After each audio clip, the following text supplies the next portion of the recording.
by Her. I am Tiffany Anton, and we are rolling through with season 3, and we have Lily Nguyen today, where you just heard her song Indestructible from the Smoky Nights, part of our theme song, so you will hear that song all season long. We're excited to have her here today.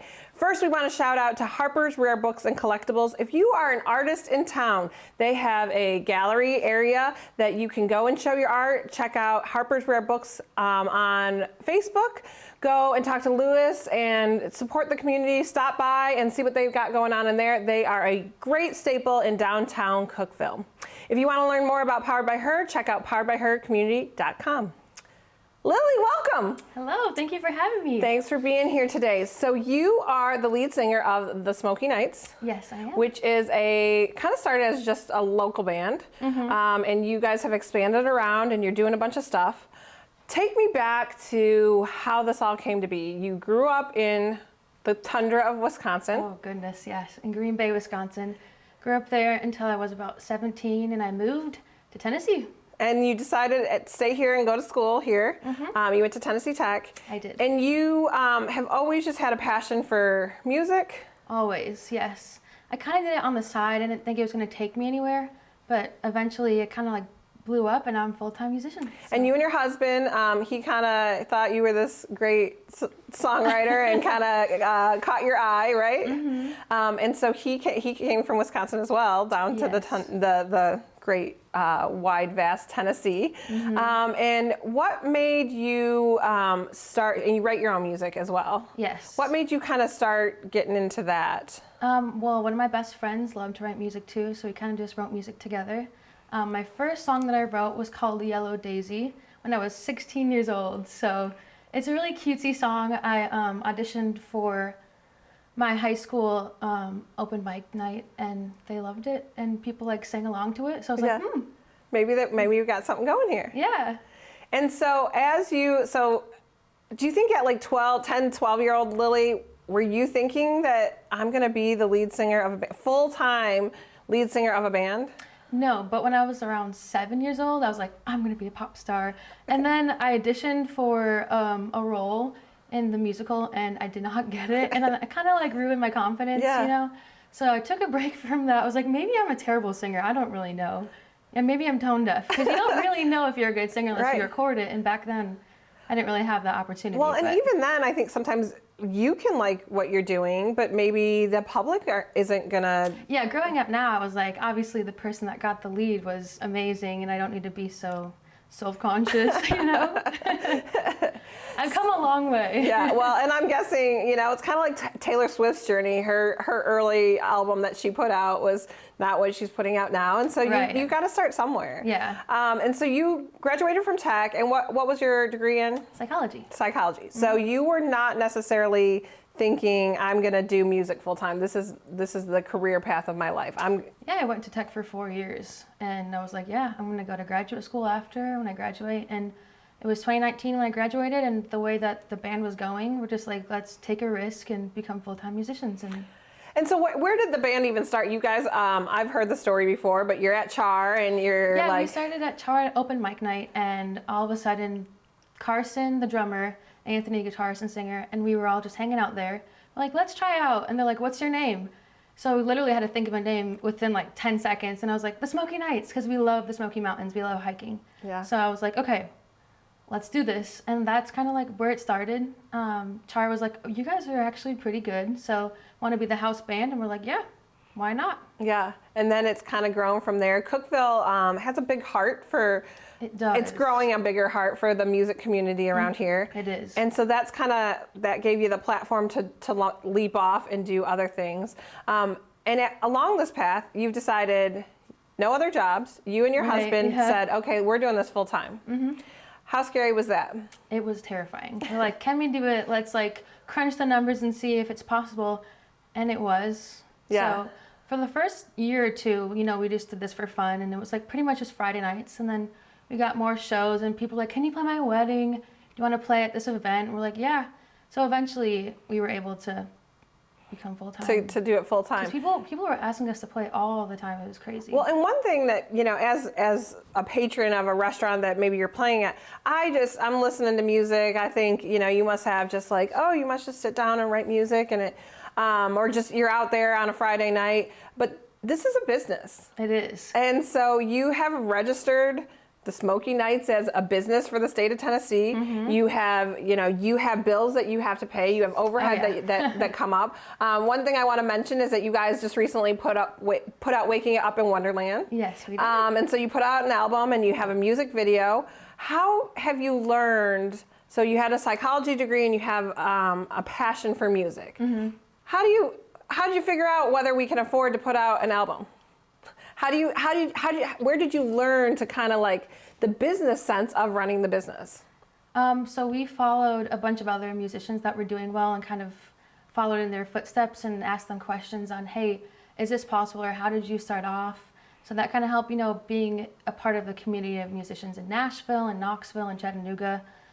Crunching the numbers was obviously scary, but you have to take a risk. So we're still, you know, I wouldn't say we're in debt, but we're still trying to like make money from the album to pay for the album. Yeah. So. Well, and I think that it's good to know that you can take that risk business-wise, and it's not the end of the world. Clearly, you're not homeless. Clearly, you guys are still traveling around. Let's talk a little bit about how the pandemic, what that meant to you. You said in 2019, you guys decided to go full time. Yep. And then 2020 hits and no live music is happening. So what's going through your head at that time? I mean, that's why it took so long for this album to come out, because we started recording during the pandemic when everyone was freaking out. It was like the first week of March or the second week of March. We were in studio while everything's shutting down, and we're like, oh my goodness. So it took a year and a half for the album to come out because everything was just on hold. We weren't doing as many shows. People were asking us to do shows, and we're like, we don't really want to risk it. So we ended up in the summer doing more shows in 2020 when a lot of people weren't. So that was kind of risky. Well, and as kind of the lead, I mean, you're the lead singer, you're an owner of the band. How did you manage? Is this the right decision to go out and do shows again? And realize that there are people that are going to backlash and say, why are you even going out and doing that? You're making the wrong decision for public health and all that kind of stuff. How did you kind of reason that through of that pressure? Well, we have to kind of look out for ourselves too. So we have to pay our bills. And I know some people weren't happy about it, and we weren't exactly happy with it, but we were like stuck. We were kind of stuck. We're like, what do we do? Do we stop playing music altogether? So we did a lot of live streams for a while, and we got tips through that. And we did online music festivals, which was fun, but challenging. So we did get better at like our sound online. But you know, you're gonna always upset someone. You just have to look out for yourself. And if the places were open and they were asking us, it's not like we were knocking on their door saying, have us play music. So one thing that I want to mention is that you get up on stage, you have this big personality. It's not probably who you are personally as much. You're more reserved, you're quieter. Anthony is definitely more the bigger personality of the two of you guys. Yeah. I think that women in business have to do this sometimes too, is that when you're up in front of a crowd, whether you're training other people or whether you're just working with other employees, women in business have to kind of put on that confidence hat sometimes, even if it's not comfortable. What do you do to get yourself to that point where you're ready to go on stage and you're ready to kind of lead the band, lead the crowd, lead the atmosphere that's going on? How do you kind of manage your personal and professional selves? it is challenging. I always have like a talk to myself before a show, you know, like, you got this, girl, you can do this. Yeah. Do some stretches, you know, in case like get the nerves out. Sometimes have a shot of whiskey. Yeah, that probably helps. Yeah. Has there been anything across your journey from the 16-year-old that didn't get the main part that has helped you give you the confidence and strength to be professional the way you need to be? Just having more confidence within my own ability and thinking that you are worth it and people will be interested in your talent if you're interested in yourself and you love yourself first.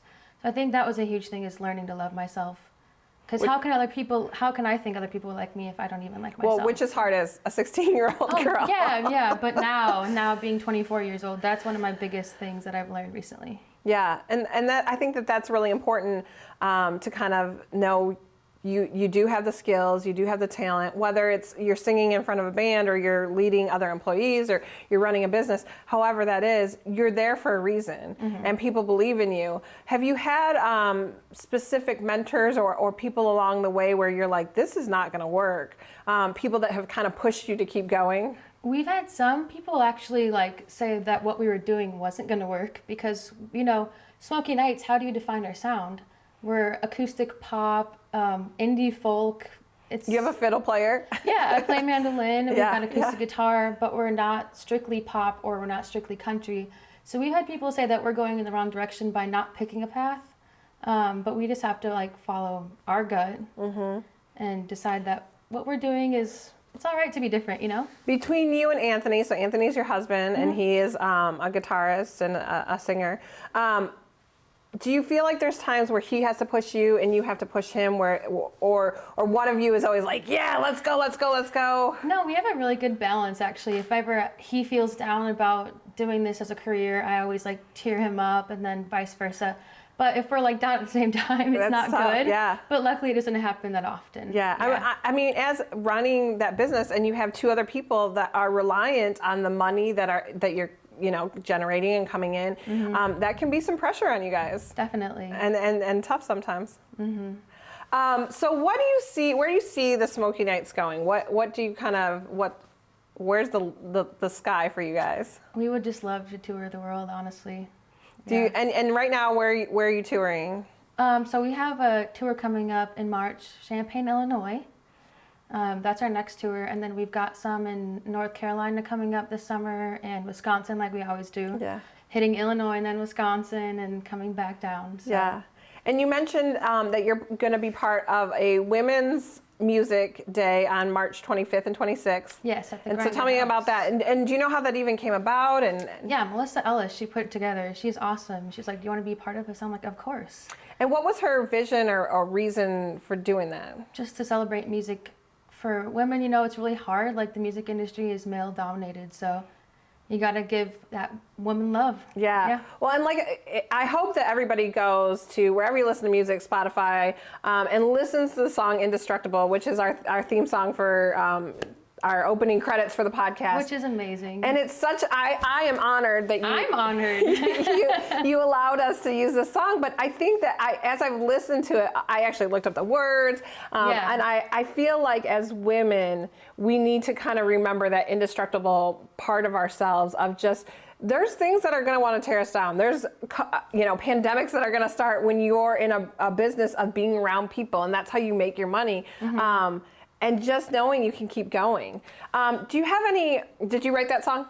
Yes. So tell me about, do you remember kind of when you were in there writing the song, can you tell me about the reasoning and kind of where you were at with that? So Anthony and I always co-write. So all the songs on the album are basically the two of us. But if I remember clearly, it was like the chorus just really stuck out to me.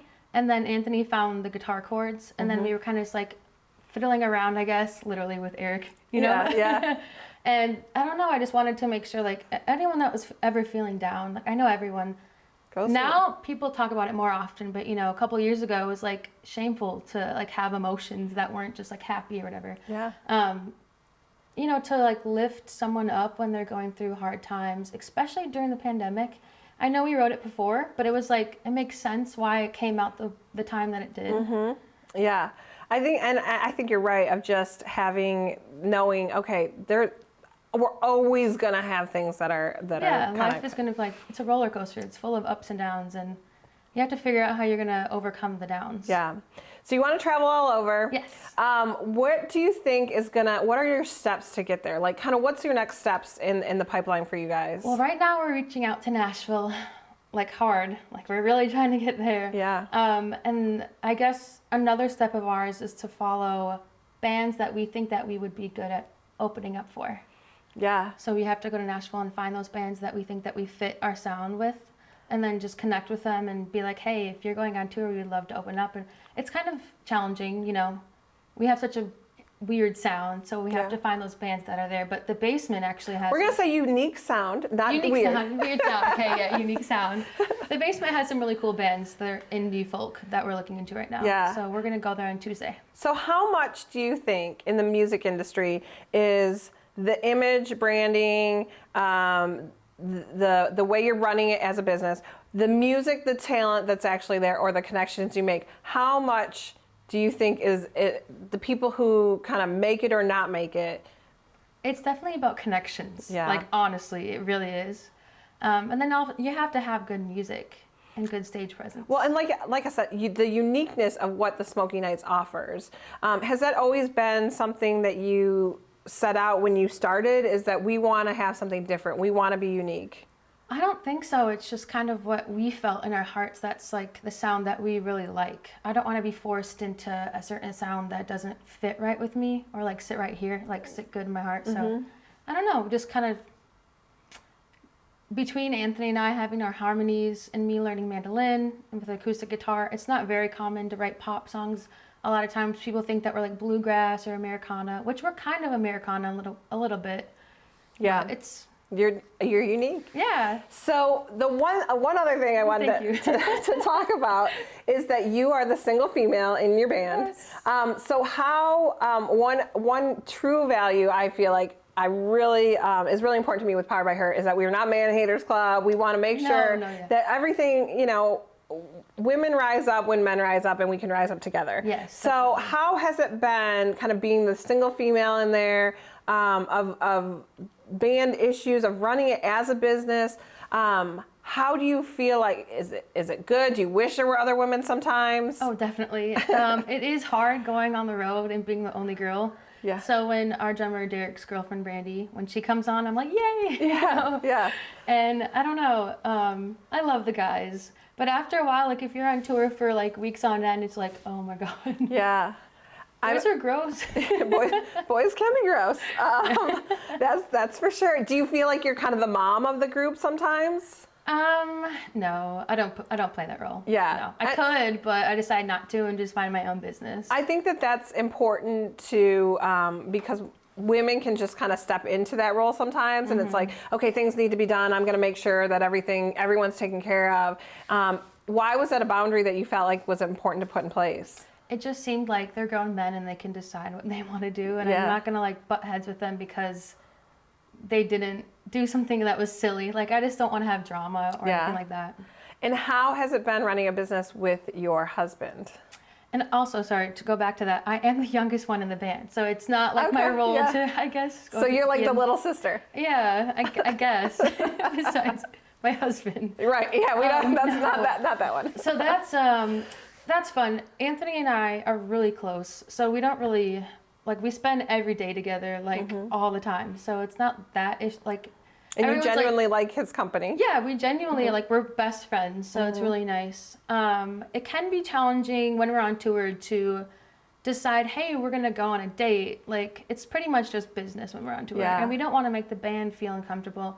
We're just, like, all friends that hang out, watch South Park after a show, like, you know, silly things like that. So, so it's been okay running a business with your husband, though? It has, yeah. No conflict of, you know, and so anything else that you would want to let people in the music that are kind of starting a band and how to run it successfully, and looking at the numbers, like you said, because people, I think sometimes, well, I just like to play music. I'm not looking at, you know, this is my full-time career. It's just a passion. What advice would you have for those people that are kind of like, they do have the talent, but they don't think that they could actually be successful at it?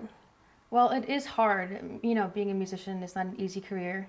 It just takes a lot of perseverance and dedication and playing at the same places for a while and maybe getting paid $50 and then bringing in a crowd after a while because you're used to playing there and then upping your rate. That's what we did over the course of 5 years in Cookeville. So, which is, I'm sure that at times in that 5 years, you're like, I'm never going to be able to quit a day job. Yeah, but it takes time, you know. Be patient. We didn't think that we were ever going to be full-time musicians, and eventually it just worked out. So, yeah, definitely be patient and don't give up on yourself. Yeah.